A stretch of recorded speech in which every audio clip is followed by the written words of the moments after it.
ఒకప్పుడు అది చెత్తా చెదారంతో నిండిపోయిన మురుగునీటి బావి. కానీ నేడు అదొక సుందరమైన మంచినీటి బావి. హైదరాబాద్ ఉస్మానియా యూనివర్సిటీ ప్రాంగణంలోని 300 ఏళ్ల నాటి అడిక్మెట్ మెట్ల బావికి పూర్వ వైభవం వచ్చింది.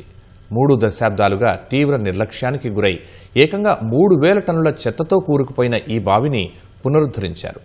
సరికొత్త జలకళను సంతరించుకున్న ఈ చారిత్రక కట్టడాన్ని పర్యాటక శాఖ మంత్రి జూపల్లి కృష్ణారావు ప్రారంభించారు.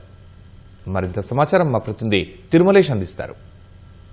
మనం హైదరాబాద్లోని ఉస్మానియా యూనివర్సిటీ ప్రాంగణంలో ఉన్నాం. నా పక్కన మీరు చూస్తున్న ఈ అద్భుతమైన కట్టడం 18వ శతాబ్దానికి చెందిన అడిక్మెట్ మెట్ల బావి. నిజాం ప్రభు దీనిని 300 ఏళ్ల క్రితం నిర్మించారు. అయితే గత 3 దశాబ్దాలుగా ఈ బావి నిర్లక్ష్యానికి గురై చెత్తా చెదారం పేరుకుపోయి ఒక డంపింగ్ యార్డ్లా ఉండేది. పూర్తిగా చెత్తతో పేరుకుపోయి డంపింగ్ యార్డ్లా తయారైన ఈ బావికి పునర్జీవం పోయాలని సాహి స్వచ్ఛంద సంస్థ వారు సంకల్పించారు. దాదాపు 3 ఏళ్ల పాటు శ్రమించి 3000 టన్నుల చెత్తను బయటికి వెలికి తీశారు. ఇప్పుడు ఈ బావి పునర్జీవం పోసుకొని సరికొత్త కళను సంతరించుకుంది. కేవలం ఈ బావిని బాగు చేయడమే కాకుండా బావో ఆర్ట్ సంఘం అనే పేరుతో ఒక నూతన కార్యక్రమానికి ఈ సాహి స్వచ్ఛంద సంస్థ వారు శ్రీకారం చుట్టారు.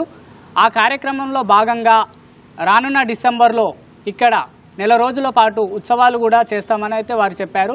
సాంస్కృతిక వేదికగా ఈ అడిక్మెట్ మెట్ల బావిని తీర్చిదిద్దామని వారు అంటున్నారు.